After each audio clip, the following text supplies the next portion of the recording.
tous et bienvenue sur Canal Austral encore cette semaine dans l'émission Zigzag, l'émission culturelle.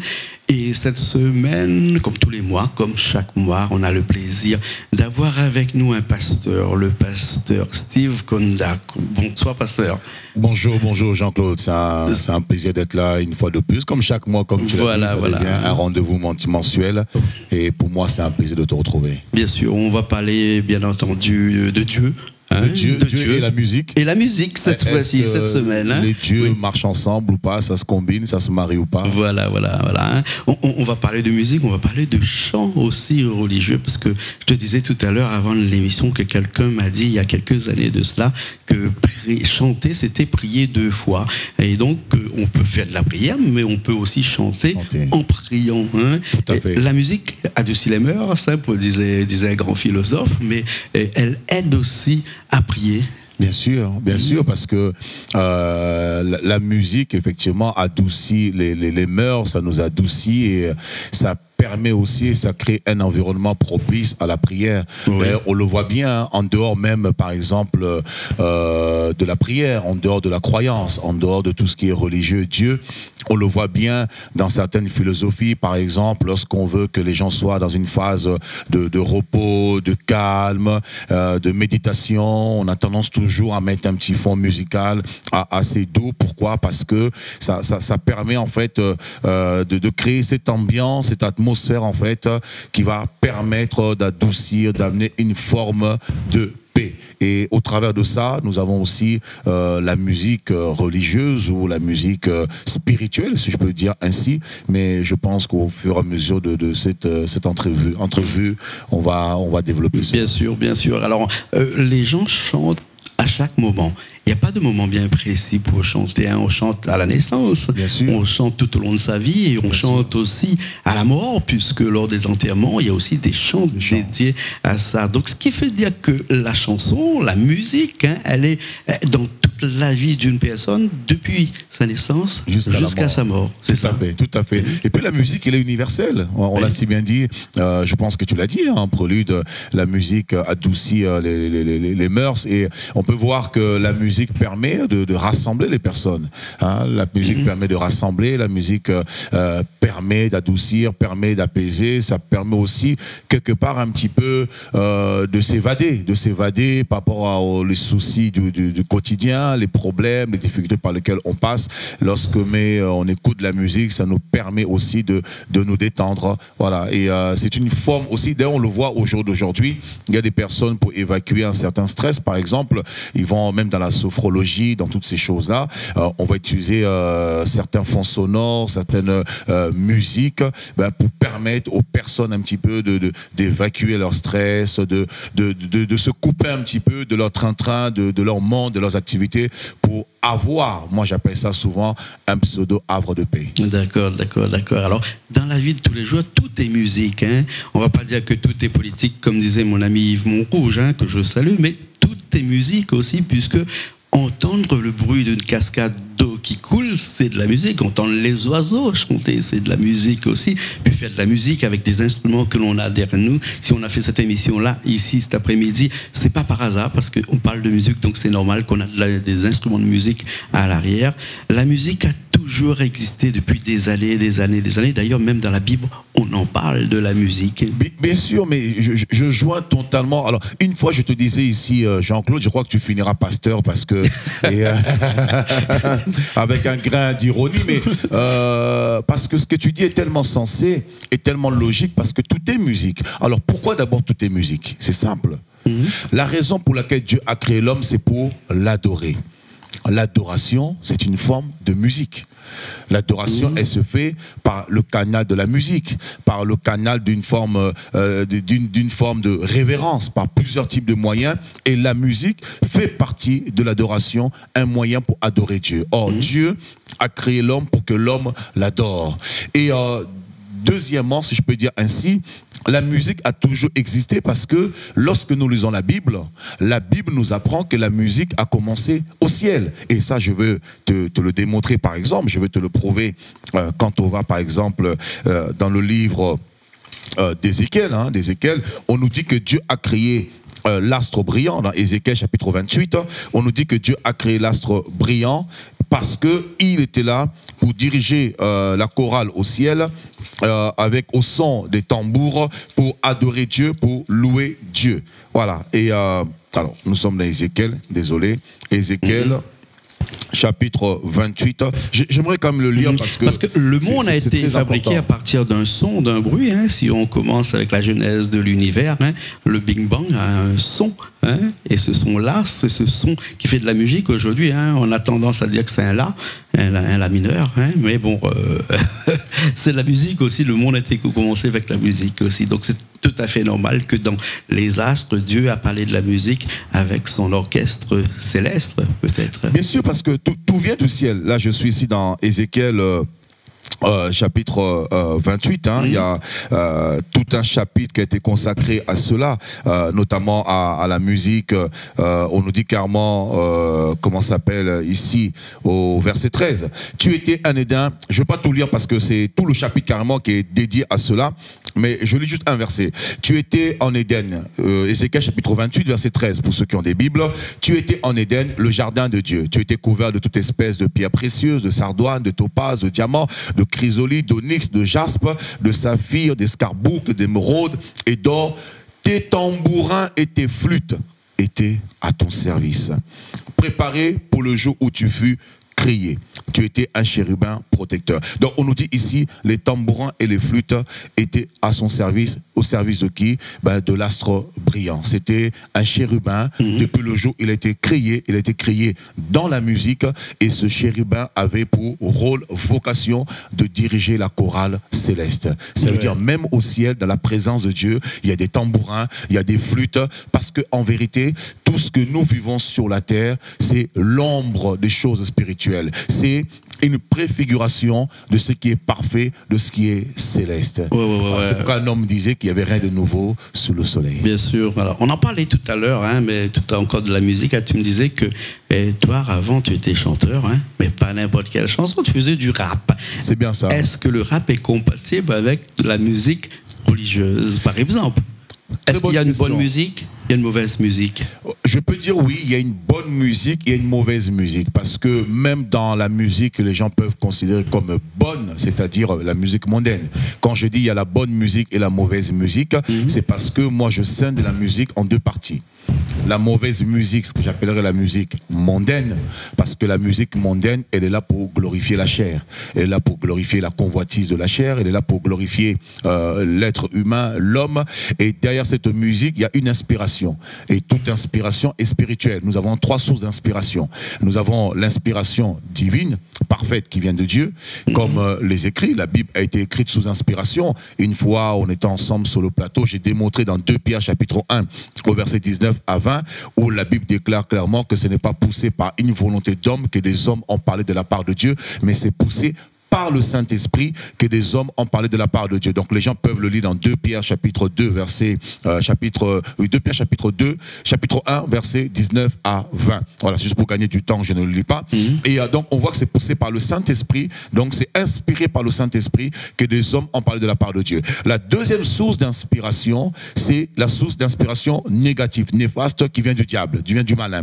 Le diable aussi inspire, puisque dans 2 Corinthiens, la Bible nous dit chapitre 11 verset 12, la Bible nous dit que le diable se déguise en ange de lumière. Et dans le livre de Galates, chapitre 1, verset 7, l'apôtre Paul fait une mise en garde à l'église de Galates, de la Galatie, en Asie mineure, en leur disant, dans Galates, chapitre 1, verset 7, si moi-même ou un ange ou une autre personne vous annonce autre chose que vous avez reçu, qu'il soit anathème. Donc, il parle de l'inspiration. Si vous recevez une autre inspiration que ce que vous avez reçu, eh bien, que la personne soit anathème. Et d'où aujourd'hui, il y a une confusion, parce qu'on se dit, comment ça se fait, l'ange Gabriel, il s'est révélé à Marie dans Luc chapitre 1 au verset 62 à 67, il annonce à Marie une bonne nouvelle que Jésus va naître d'elle, qui va être le sauveur du monde, et 500 ans plus tard, 6 siècles après, en l'an 570, va arriver une nouvelle religion, par exemple l'islam. Le même ange, Gabriel, qui est appelé Djibril dans le Coran, va se révéler pour dire Mahomet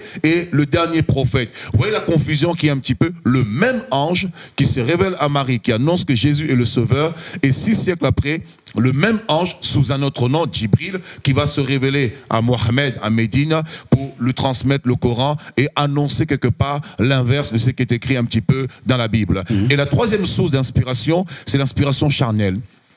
La pensée de l'homme. Or, nous savons que la pensée de l'homme, elle est biaisée. Pourquoi? Parce que l'homme, par nature, est pécheur. Nous avons en nous le péché originel.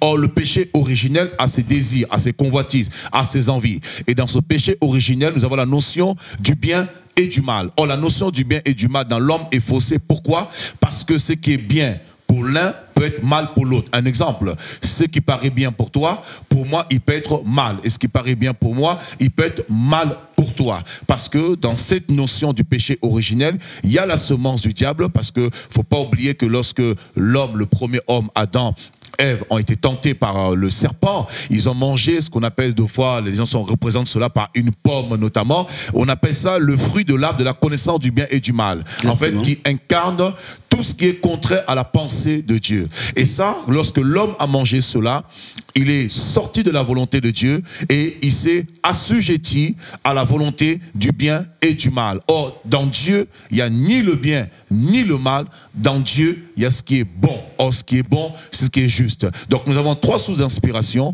L'inspiration qui vient de Dieu, l'inspiration qui vient du mal, donc le diable, qu'on le veuille croire, y croire ou ne pas y croire, ça existe parce que je peux vous le prouver aujourd'hui, notamment en citant un texte par exemple de Johnny Hallyday. Il a chanté une chanson qui s'appelle Vaudor, Vaudou, et dans ce texte Vaudor, Vaudou, il dit clairement, moi Johnny Hallyday, je suis le fils de Lucifer.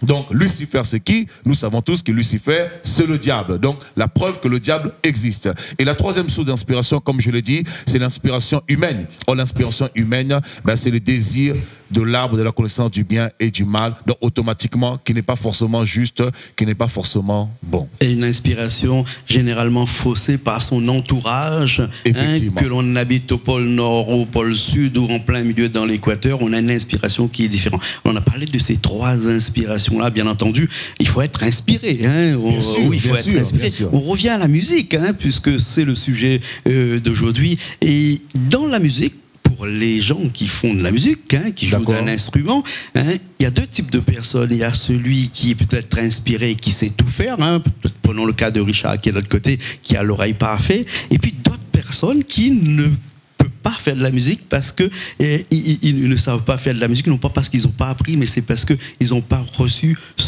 excuse-moi, entre guillemets, un don. Est-ce que la musique est un don à des personnes qui sont peut-être un petit peu privilégiées par rapport aux autres? Bien sûr, je ne dirais pas de privilège, je dirais que nous sommes tous des personnes spécialement spéciales. D'ailleurs, c'est ce qui fait même ce qui fait la force de la nature. Oui. Qu'est-ce qui fait la force de la nature? C'est la diversité d'espèces animales, la diversité d'espèces végétales. C'est ce qui fait la beauté, le charme de l'île de la Réunion, le fait d'avoir le côté montagneux et le côté plaine. Donc, c'est tout ça, cet ensemble en fait qui crée une harmonie, qui crée une beauté. Alors, nous avons tous des dons différents et ces dons différents vont dans la complémentarité parce que ce que toi tu as, que moi j'ai pas, j'en jouis au travers de toi, et ce que moi j'ai, que toi tu n'as pas, tu jouis au travers de moi, ce qui nous permet aussi un petit peu de rester humble, de ne pas être dans l'orgueil, de vivre dans une forme d'autosuffisance en disant je n'ai besoin de personne. Donc ça crée une complémentarité, et cette complémentarité crée l'harmonie. On est dans un équilibre, où celui qui sait faire quelque chose, il y a l'autre qui sait peut-être pas faire, mais il sait faire autre chose que l'autre ne sait pas faire. Donc on est vraiment dans un équilibre. Et d'ailleurs, si je pousse pour là, je m'excuse, vas-y. Pour encore confirmer ce que tu dis, dans le livre de Jacques, chapitre 1, verset 17, la Bible nous dit « Tout don parfait et toute grâce excellente viennent d'en haut ». Oui. La musique est un don. Ça veut dire, c'est un don de savoir faire de la musique. Maintenant, le problème n'est pas le don. Le problème, c'est l'usage qu'on en fait de ce don. Exactement. Et c'est pour ça que tout à l'heure, on disait qu'il y a deux types de musique. Il y a le bon et le mauvais. Exactement. Parle-nous un petit peu de cette mauvaise musique qui dérange peut-être les esprits ou des traditions religieuses, peut-être. Dans la mauvaise musique, on entend parler de mauvaise musique, il y a quoi? C'est quoi? C'est le rap, c'est le rock, en fait, toutes ces musiques que le monde nous a présentées, le monde nous a créées. Alors, ça, c'est difficile de dire que Alors, oui, ça, le rap, c'est mauvais, le zouk, c'est mauvais. Mais il y a des gens qui chantent peut-être du rap aussi dans les églises maintenant. Parce qu'on veut se moderniser. Le problème, c'est quoi? On a tellement perdu la vision de Dieu, on a tellement perdu l'inspiration, on a tellement perdu la révélation, on est tellement démunis de la présence de Dieu. Alors, il faut copier le monde. Alors que la Bible dit dans Romains chapitre 12 au verset 1, ne vous conformez pas au siècle présent. Le siècle présent, c'est quoi? C'est le monde. Et quand le monde est dépourvu de la présence de Dieu, le monde va créer ses plaisirs, ses convoitises, ses divertissements dans le but d'apporter une forme de paix dans la vie des personnes. Mais toutes ces choses ne peuvent pas apporter la paix parce que l'homme ne se nourrit pas simplement de l'apparence, de l'extérieur. L'homme doit nourrir son âme, son esprit. Parce que l'homme, avant tout, est un esprit qui habite un corps. Et cet esprit vient de Dieu. Donc, comme l'esprit vient de Dieu, la seule substance qui puisse nourrir cet esprit, c'est la substance qui vient de Dieu. Donc, tout ce qui est spirituel, tout ce qui est attrait à Dieu. Maintenant, on peut retrouver, lorsqu'on fait de la musique pour Dieu, on adore Dieu, on loue Dieu, on peut retrouver des sonorités. C'est normal parce que lorsqu'on grandit dans une société, à La Réunion, on est influencé par le zouk, on est influencé par le style musical réunionnais. C'est normal. On n'est pas contre cela. On peut retrouver des sonorités qu'on va retrouver dans le rock. Par exemple, on va retrouver la guitare électrique. Vous voyez un petit peu. Donc, c'est un peu normal d'être influencé par rapport aux traditions qu'on a autour de nous, mais ce n'est pas normal de retrouver ces traditions-là lorsqu'on adore Dieu. Parce que Dieu n'est ni dans le rap, Dieu c'est l'adoration, Dieu c'est la musique, on adore Dieu. Maintenant, lorsque la musique que nous faisons lorsqu'on adore Dieu et qu'on retrouve purement le rap dans cette musique, il y a un problème. Pourquoi? Parce que chaque musique a ses codes. Et je pense que tu n'es pas censé sans savoir que, par exemple, le rap, ça a été démontré à maintes reprises avec le rock, le métal, avec ADCD par exemple, oui. Antichrist, etc. Des gens qui ont témoigné lorsqu'ils écoutaient le rock par exemple, ils étaient, comment ça s'appelle, en extase, en transe, où les gens hallucinaient, ou après avoir écouté le rock, les gens se mettaient à tuer, à commettre des meurtres, parce que tout ce que nous écoutons, tout ce que nous inhalons, tout ce que nous ingurgitons en fait, a une influence, un impact sur notre vie. Parce que, comme je le dis, l'homme n'est pas seulement une enveloppe charnelle, l'homme est d'abord un esprit. Et tout ce que nous faisons ne vient pas d'abord de l'extérieur, vient d'abord de l'intérieur. Parce que Jésus a dit dans Matthieu chapitre 15, c'est du cœur de l'homme que viennent les mauvaises pensées, les meurtres, les suicides. Même les films, c'est pareil. Nous avons vu des gens regarder des films. Après avoir regardé des films, tout de suite, ils vont se mettre à tuer des personnes, à commettre, comment ça s'appelle, des choses horribles, parce que ça a une influence sur leur personnalité. D'accord, donc si je comprends bien, il y a un certain nombre de musiques qui ne sont pas là pour radoucir des mœurs, mais qui sont là pour activer une violence et faire en sorte que cette société-là devient de pire en pire. D'ailleurs, si on parle du rap, on s'est aperçu que quand le rap a commencé, c'était des textes à l'intérieur qui étaient des textes qui étaient revendicateurs et qui annonçaient beaucoup de mal. Moi-même, quand je faisais le rap, par exemple, moi j'ai grandi en Ile-de-France. J'ai grandi en métropole, en Ile-de-France. J'ai grandi du 75 au 95, malheureusement, des quartiers très sensibles, parce que moi-même j'étais un leader de gang. Moi j'étais leader de gang. J'avais beaucoup de jeunes que je contrôlais et j'étais dealer aussi en même temps. Et quand je faisais mon rap, excuse-moi l'expression, c'était shoot Babylone, pour ne pas dire le mot vulgaire. C'était shoot Babylone. Babylone, c'était l'État. Babylone, c'était l'État, c'était le gouvernement. Il fallait renverser le gouvernement, il fallait renverser l'État, il fallait tout casser, il fallait tout abîmer, il fallait foutre le pays en feu, comme disait un ancien groupe aussi de rap des années 90, NTM. Donc, il fallait carrément renverser l'autorité. Bien sûr. C'était comment ça s'appelle, vindicatif. Et puis, il y avait une forme de rébellion, de révolte envers la société. Et on exprimait cela par la musique. Et d'ailleurs, c'est comme ça que le rap est né dans le Bronx, par exemple, aux États-Unis. C'est comme ça que le rap est né. C'était pour combattre aussi quelque part les inégalités du système. cette ségrégation américaine qui avait le racisme, il y avait un ras-le-bol, il y avait une révolte, et ben on exprimait ça violemment à travers les écrits, les paroles. Et après, bien sûr, avec le temps, les gens ils ont compris qu'il y avait un moyen de se faire une manne financière, alors de ce rap un peu revendicatif, hardcore, pur et dur, est devenu un rap commercial parce que bon, il faut se faire un peu une manne financière. Bien sûr, mais bien sûr. La racine même, le problème est la racine. La racine même, la racine, malheureusement, elle n'est pas propre, tout comme certaines musiques. Le zouk, un exemple, Jean-Claude, j'imagine que tu es avec ton épouse, ou bien je prends l'exemple d'une personne neutre en train de zouker avec sa femme, je ne pense pas que, ou une femme et une tierce femme, je ne pense pas que cette personne en train de zouker, un homme qui zouk avec une femme, je ne pense pas qu'il est en train d'adorer Dieu. Je ne pense pas qu'à ce moment-là, cette personne est en train de dire « Oh Dieu, je t'aime, tu es tellement bon ». Je pense que la personne est plutôt ailleurs. Oui, voilà, oui, elle est dans la troisième partie de la musique qui est vraiment une charnelle. Voilà. Charnel. Ah, donc, à contrario, entre la musique qu'on a parlé, quelle est donc cette bonne musique qu'il faut écouter ou qu'il faut chanter pour adorer Dieu?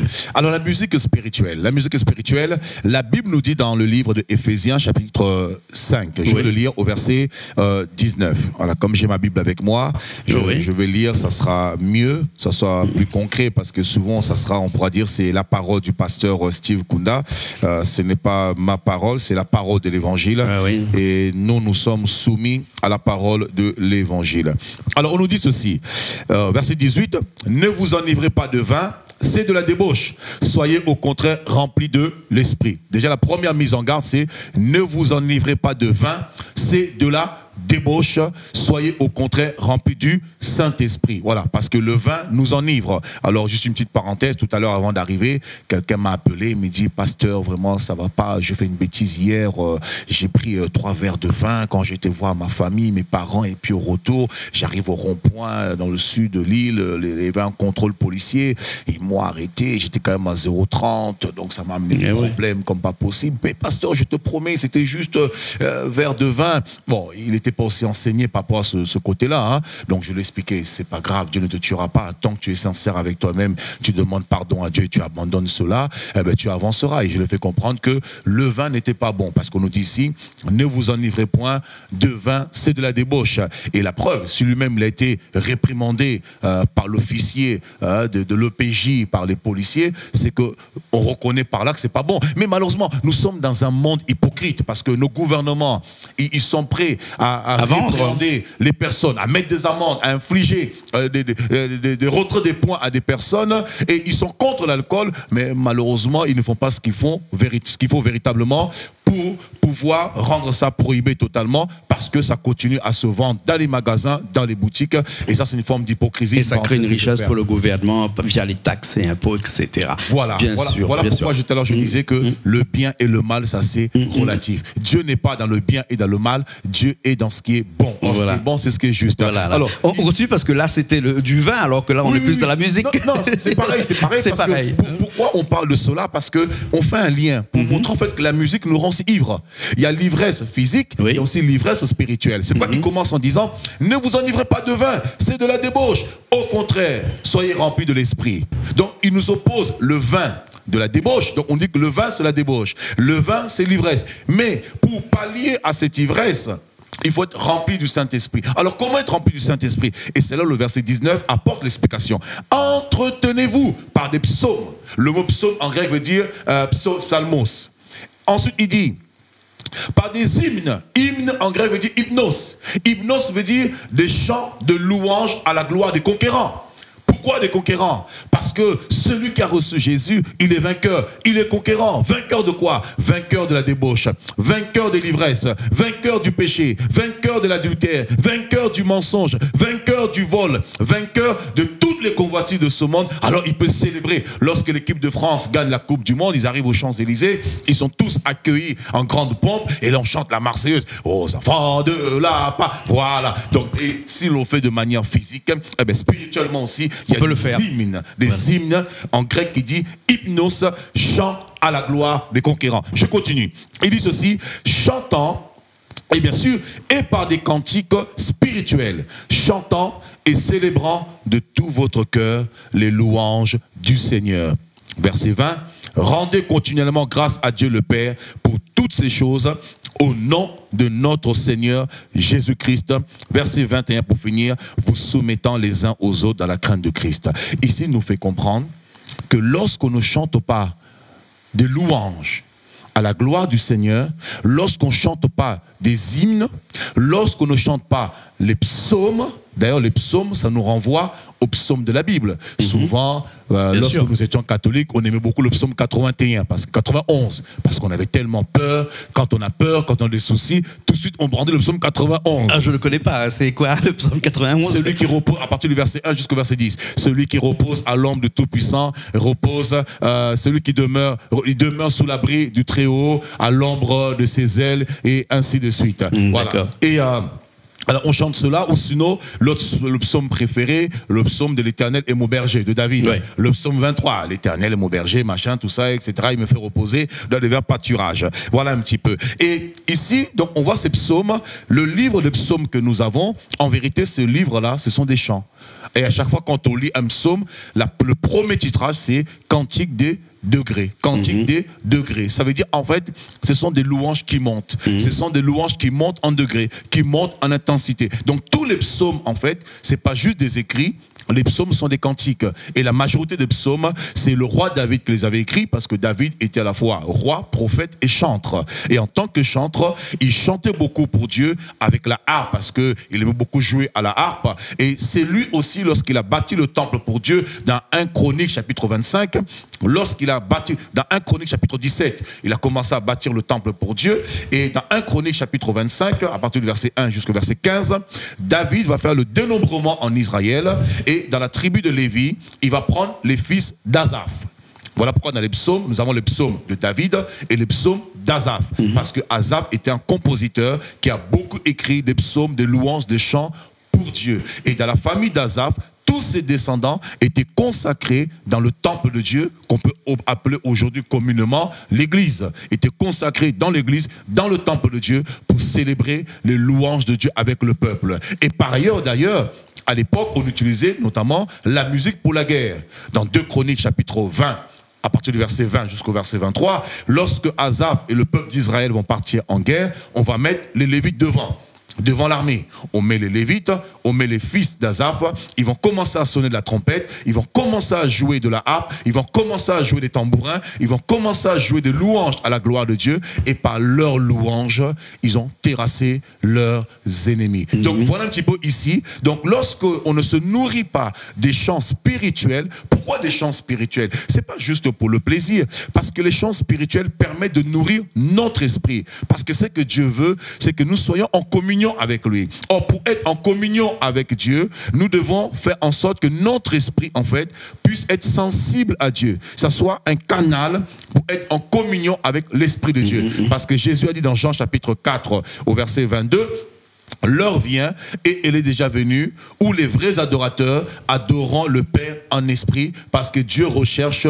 des vrais adorateurs, ceux qui l'adorent en esprit et en vérité. Donc adorer Dieu en esprit et en vérité, cela demande à être un homme spirituel. Dans 1 Corinthiens chapitre 2, par exemple, si je peux le prendre, s'il te plaît, rapidement, Jean-Claude, oui. Dans 1 Corinthiens chapitre 2, versets 14 à 16, on nous apprend qu'il y a 3 types d'hommes sur la terre. On nous dit au verset 14, l'homme naturel n'accepte pas les choses de l'Esprit de Dieu, car elles sont une folie pour lui, et il ne peut les connaître, parce que c'est spirituellement qu'on en juge. On nous apprend qu'il y a l'homme naturel. Ensuite, on nous dit, l'homme spirituel, au contraire, juge de tout, il n'est lui-même jugé par personne. Car qui a connu la pensée du Seigneur pour l'instruire? Or, nous avons la pensée de Christ. On nous apprend 3 choses ici. Il y a l'homme naturel, ou celui qu'on appelle communément l'homme animal. L'homme animal, il est dépourvu de la pensée de Dieu parce que son esprit, il est voilé. Donc, il ne peut pas comprendre les choses de Dieu. Lorsqu'on le parle de Dieu, il nous insulte. Et moi, j'étais comme ça. La première fois que quelqu'un m'a parlé de Jésus, je l'ai giflé. Et c'est une preuve, le témoignage est là, la personne est encore vivante. Et je témoigne toujours de la personne, je cite même son nom. La première fois que quelqu'un m'a parlé de Jésus, j'ai giflé la personne. Parce que ce jour-là, j'avais une rixe. On devait se battre avec une bande rivale et je partais avec mon gang pour se battre avec la bande rivale. On croit sur ces personnes qui me parlent de Jésus. J'ai dit, mais vous êtes malade, vous, mais ça c'est des histoires à dormir debout. Vous croyez à ces histoires, vous? Et puis tellement la personne était insistante, alors ça m'a fatigué à un moment, bon, indépendamment de ma volonté, comme j'étais aussi un peu violent, et la main est partie toute seule, même si je l'ai guidée un petit peu. Et puis bon, une bonne raclée, tu vois un petit peu. Et parce que j'étais un homme animal, ça veut dire que j'étais dépourvu de la présence de Dieu, de la vie de Dieu, et mon esprit ne pouvait pas comprendre les choses de l'esprit. Voilà, d'où souvent des gens qui sont cartésiens, quand on leur parle de Dieu, ah non, non, non, moi je ne crois pas, moi c'est A plus B égale AB, point barre. Tant que vous me démontrez, pour d'autres ils diront, moi je suis comme Saint Thomas. Alors ils oublient que c'est un mauvais exemple, parce que Saint Thomas il a fini par croire. Mais bon, je ferme la parenthèse. Et puis on nous dit ici, il y a l'homme naturel. Naturel, animal, l'homme charnel. L'homme charnel, c'est l'homme qui croit. Il croit quand même il y a un Dieu qui existe, mais il ne connaît pas le Dieu véritable, il ne connaît pas Jésus. Donc nous avons beaucoup de gens qui croient qu'il y a un Dieu qui existe, qui croient à l'au-delà, qui croient qu'il y a une puissance qui existe, il y a une force qui existe, mais qui ne connaissent pas qui c'est. Comme dans Actes chapitre 14, l'apôtre Paul arrive à Éphèse, et à Éphèse, il voit, comment ça s'appelle, des écriteaux, il voit des dévotions, ou des personnes qui écrivent dévotion à un Dieu inconnu. Et l'apôtre Paul arrive et dit, mais j'ai trouvé chez vous des grands penseurs, des grands raisonneurs, et j'ai même trouvé chez vous, vous êtes tellement idolâtres que j'ai trouvé chez vous un écriteau où c'est marqué dévotion à un Dieu inconnu. Et ce Dieu inconnu que vous invoquez, c'est ce que moi je vous annonce, il s'appelle Jésus. Pour vous, il est inconnu, mais moi, je vous donne son nom. Son nom, c'est Jésus. Donc ça, c'est l'homme, en fait, charnel. C'est-à-dire, il a une notion de la croyance. Et ensuite, il y a l'homme spirituel, l'homme qui a rencontré Dieu, qui a rencontré Jésus, dont l'esprit est renouvelé. Il est renouvelé dans son entendement, c'est-à-dire, littéralement, il se déconnecte des plaisirs du monde et il se connecte à Dieu. Et lorsque nous chantons justement des louanges, ces louanges permettent à notre esprit d'être plus sensible à l'Esprit de Dieu, à la pensée de Dieu, parce qu'ici il conclut en disant au verset 16, qui a connu la pensée du Seigneur? Or nous qui avons Jésus, nous avons en nous la pensée de Christ. Et comprendre la pensée de Christ, c'est saisir sa volonté par l'Esprit. D'accord, effectivement. On va rester encore un peu dans la musique, hein, puisque quand on parle de musique, il y a un certain type de musique qu'on utilise beaucoup dans le christianisme, le catholicisme, pardon, qui est le psalmodie, c'est-à-dire chanter en lisant. Et beaucoup de psaumes d'ailleurs, hein, qui sont des chants qui ont été écrits mais qu'on ne connaît plus la musique et donc il reste des écrits, beaucoup le psalmodie. Hein. Que penses-tu de cette façon de prier? Alors, ce n'est pas forcément un mal, le fait psalmodier, c'est-à-dire chanter en lisant. Bien sûr. Voilà. Ce n'est pas un mal, d'autant plus que si je veux même plus loin, on voit par exemple aujourd'hui ça se fait quand on voit dans les synagogues, n'oublions pas que nous avons un arrière-plan juif quand même, parce que Jésus est dans Jean 4, le salut vient des Juifs. Bien sûr. Toutes les religions du monde, si je peux dire ainsi, monothéistes, ont commencé par le judaïsme. La première révélation, c'est le judaïsme. Donc, tout ce qui ne se colle pas, qui ne s'apparente pas au judaïsme, au texte originel, il y a déjà un petit doute, une suspicion, un petit problème. Voilà. Parce que le Nouveau Testament, quand Jésus vient, c'est non seulement la complémentarité du judaïsme, mais c'est la complémentarité, mais c'est comment je peux dire ça, je vais employer le bon mot, au-delà de la complémentarité, c'est l'accomplissement, voilà, c'est la complémentarité et c'est l'accomplissement, parce que le judaïsme c'était des représentations, c'est des symboles, c'était énigmatique, et Jésus maintenant est venu, comme dit dans Jean chapitre 1 au verset 17, la loi, les représentations, les symboles, les figures, les images sont venus avec Moïse, mais la grâce et la vérité sont venus avec Jésus. Donc tout ce qui était symbolique dans l'Ancien Testament, se sont manifestés, réalisés en Jésus. Donc c'est une complémentarité, hein, ici le Nouveau Testament, et aussi c'est une comment s'appelle c'est une réalisation. D'accord. Voilà. Donc le fait de psalmodier, donc je reviens toujours à mon histoire de psalmodier, donc les Juifs psalmodient énormément, les chrétiens aussi, généralement c'est le curé qui est quand il fait sa lecture et il le fait de façon il psalmodie aussi. Est-ce que ça aussi c'est une façon de se recentrer, se concentrer pour pouvoir mieux prier. Ah ben, c'est ce que je viens de dire à l'instant. C'est ce que je te l'ai même confirmé en disant que n'oublions pas qu'on vient quand même d'un arrière-plan juif, parce que les Juifs, quand ils étaient dans la synagogue et eux-mêmes dans le temple, on faisait à chaque fois la lecture de la parole. Alors, en chantant. Bien sûr, et je veux même le prouver ici, par exemple. Un exemple, nous sommes dans le livre de Luc, chapitre 4. Et ça, c'est Jésus. C'est un exemple parfait de Jésus lui-même. Nous sommes dans Luc, chapitre 4. Dans Luc, chapitre 4, Jésus arrive dans le temple et on va lui remettre un rouleau dont il devra en faire la lecture. Ensuite, Jésus se rendit à Nazareth où il avait été élevé. Et selon sa coutume, on dit bien selon la coutume. Donc je disais bien tout à l'heure, c'est la coutume des Juifs. Selon sa coutume, il entra dans la synagogue le jour du Shabbat. Il se leva pour faire la lecture. Et on lui remit le livre du prophète Ésaïe. L'ayant déroulé, il trouva l'endroit où il était écrit « L'Esprit du Seigneur est sur moi parce qu'il m'a oint pour annoncer une bonne nouvelle aux pauvres. Il m'a envoyé pour guérir ceux qui ont le cœur brisé, pour proclamer aux captifs la délivrance et aux aveugles le recouvrement de la vue, pour renvoyer libres les opprimés, pour publier une année de grâce du Seigneur. » Voilà. Comme quoi que tout ramène à la prière, la chanson. On parlait de musique tout à l'heure, mais il faut pas oublier que la musique et le chant, c'est un petit peu comme dirait en bon latin in solidum, c'est-à-dire que les deux sont solidement liés. On peut faire de la musique tout seul, on peut chanter tout seul, mais généralement on le fait à deux.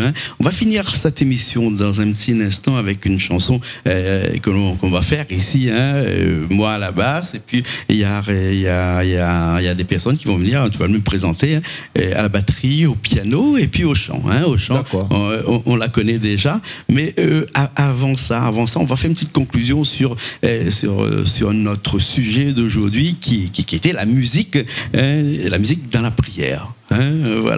Et il faut faire de la musique. On a dit tout à l'heure, mais pas n'importe quelle musique. Il faut choisir sa musique, mais il faut choisir aussi les textes qui sont à l'intérieur de sa musique. Bien sûr, parce que tu l'as dit que la musique et la chanson sont liées. Oui. Sont liées. Et on ne peut pas parler d'une musique sans parler de la chanson. C'est les paroles qui font, on va dire, la mélodie, tout ça, c'est un habillement, mais c'est les paroles qui ont un impact. Bien que la musique aussi, même la mélodie, ça a une influence aussi. Mais comment dirais-je, bien sûr, parce que on est spirituel. Quand on lit les psaumes, par exemple, les psaumes, en fait, ça glorifie Dieu. Ça nous rapproche toujours de Dieu. Ça ne nous éloigne pas de Dieu. En fait, tout ce qui nous éloigne de Dieu, pour faire plus simple, tout à l'heure j'ai pris Éphésiens chapitre 5 verset 19 qui dit « Entretenez-vous par les psaumes, par des hymnes, par des cantiques », il dit bien par des cantiques spirituels. Oui, exactement. Et des louanges louant Dieu. Donc tout ce qui nous éloigne pas de Dieu nous rapproche de Dieu. Et tout ce qui nous éloigne de Dieu n'est pas de Dieu. N'est pas de Dieu. Si je peux faire plus simple. Bien sûr. En tout cas, merci beaucoup, pasteur, pour ces explications autour de la musique religieuse. On va finir tout de suite. Alors, avec cette chanson, je ne sais plus comment ça s'appelle cette chanson. Une chanson qu'on va faire tout de suite là, avec à la batterie il y a Jérémia à la batterie, au piano nous avons Eliona et il y a mon épouse Déborah Kunda, une épouse merveilleuse et qui chante des belles louanges et qui nous entraîne dans une paix profonde, dans une méditation, dans une forme de rétrospection envers nous-mêmes et enfin de s'analyser un petit peu, de faire le point sur sa vie, de savoir véritablement où est-ce que nous en sommes. Et puis il y a moi à la basse, le fameux guitariste Jean-Claude, toi-même. Et cette musique en fait c'est vraiment pour louer le Seigneur, pour dire Dieu est grand. Combien Dieu est grand. Voilà. Et tu parlais des paroles, c'est ça. Combien Dieu est grand. Lorsque nous chantons, on réalise dans nos chants la grandeur de Dieu, sa force, sa puissance, sa suprématie, son autorité, le salut, la paix, la guérison, la délivrance, tout ce que Dieu apporte et par-dessus tout, ce que Dieu est. Parce qu'on ne vient pas seulement à Dieu, pas pour ce qu'il nous apporte, mais on vient à Dieu parce qu'on réalise qui il est. D'accord. Merci beaucoup, pasteur. Merci Jean-Claude. On se retrouve le mois prochain? Avec joie, avec plaisir. Bien sûr. Et nous aussi, on se retrouve la semaine prochaine dans une nouvelle émission Zigzag sur Canal Austral. Et le mois prochain avec le pasteur Kunda dans une nouvelle émission où on va parler de Jésus et de la vie de Jésus. On peut l'annoncer déjà. Ah, bien sûr, bien sûr. Oui, on peut l'annoncer déjà. Bien sûr. Voilà, ça va être grandiose. Allez, à la semaine prochaine. À très bientôt. Au revoir.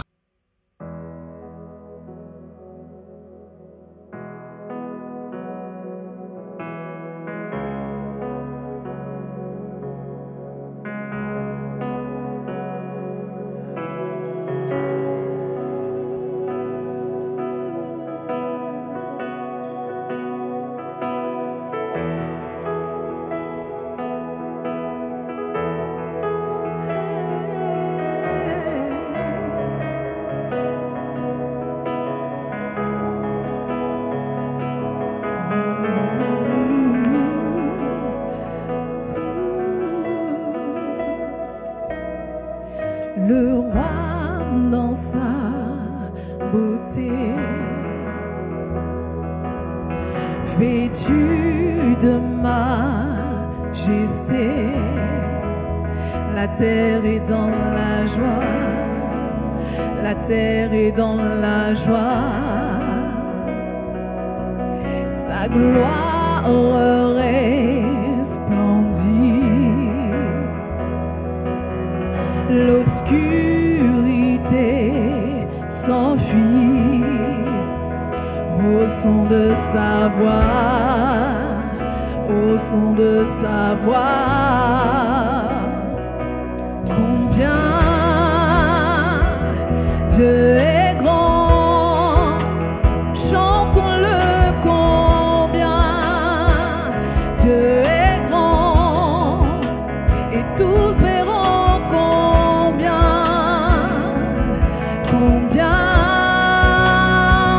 Dieu est grand. Oh, combien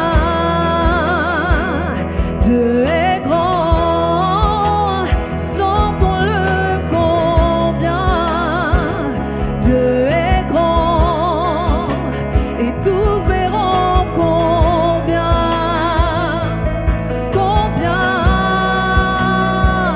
Dieu est grand.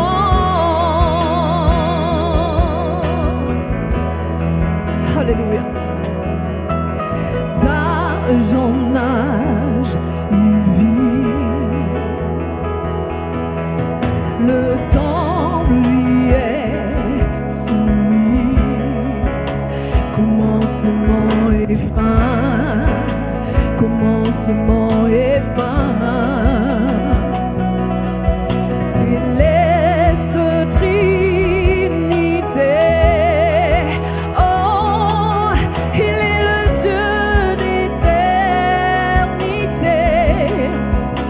il est l'agneau divin, il est l'agneau divin. Combien, oh, Dieu est grand,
bien.